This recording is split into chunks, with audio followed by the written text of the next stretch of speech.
o e wata to tula futo faofi. Ia, fale alili numero 2, roa vanone. Ia, paftai da wa fionga de fong fetalai mo le avanoa. Ia, e fai e tuai fo ese langonga ngei ku malo. Ia, awa fo iti ka kuku la fong kau faofi peo ngai ngei. Ia, e fatalo fatuai da wa fionga de fong fetalai. Alo fa fo i da wa fionga de tamatai panmia, sui panmia. Ya, fa foi de senga ya di makanaika i minska. Alo fa foi de senga minska rangulang. Fa foi de ku le vai de na ufionga de tai le tuangai ya me se foi sui kai.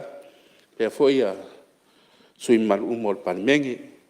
Alo fa foi la ufionga de sunga fai la tusi malo so atau me sen kanga wenga. Alo fa foi e fa bulungo kanga luenga kumaoki, ia me se foi kanga luenga ka ko malo, ia me se foi sa mo poko poko, ia e moni mawinga ri,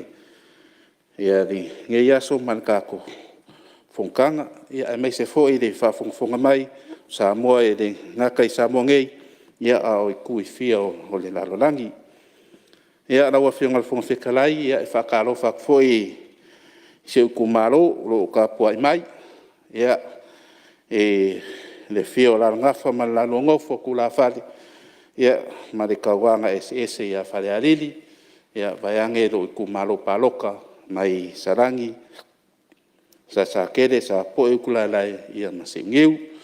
ia pa ia ka ko fale lua o le ale o ia se fa maklanga kalo fa fo ile pa ia la fa ngabenga kofi de kua so se fa fa kaulanga i kongo le ku malo ile sua lau sunga di to ina faton ia po lau fionga foi de sui ka kai fongo le kare sia e fakasa ia malol soi fu manuia malol lange ma ia manguia foi lau fainga fa maki o se ngai ai ia i nge yaso na wa fionga de un fekalai ia e kula ia maleava mal falo alo o ngol kalua yo ka ko kula fongo pe yo nga ka ko fa nga solo ngi kai ia e makuala ngolango inga lava ngei ku malo mole ko ida nga fa kai kele ia ila wa fionga de miskao e wingal ku la fongo ia fa pe fo ile fionga de kom singa ma de malo mkanga wenga ku sai mas ko fa wai ia wa mafai yo nga ko la liu ngei ku la fongo inga ia mafai yo ko fa fo ka ko la paloka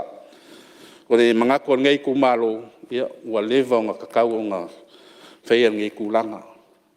inga o tau ngi de pai inga ngi ia mo maka foi le lola ia kwa kele o sui kauva ia me se foi ia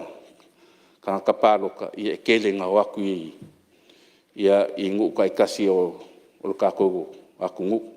ele au fika ia i pe ama se ongos fulu fix ful pasenge fare ali ale lesi kol sku paseng ia nga ia kui ia ingu kai kasiol ka ko aku ole ala lea o se manga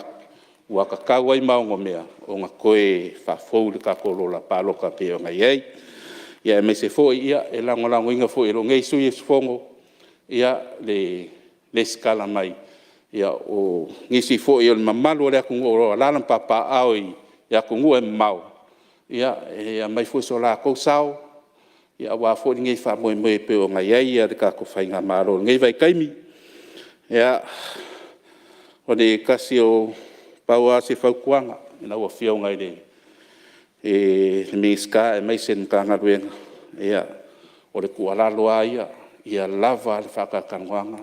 na ia wa fo ngi fiungo fie de ofisa ia fio ki kua ia me se ama ko kua inga ia fai nga le skala mai ka ka lo ngofo mau ko ngoli ku malo ia mangu kai kas o lo ava ngofo ia fong fa vai ia a manga mia so so ia e au ngofia ia de pulisili mali au fai nga luenga fo ngai ku malo ia so so ngi fo nga nga luenga ia wa fo ko pikola au ia awa inga ia fa fai ngofia de skala mai nga o sui foi ia me se ia le malo la paloka mai ngui ko Ia a kulanga uma pe o ngasa ngoi ai ngi se sui mamaru o ni ka ko pan mingi ngai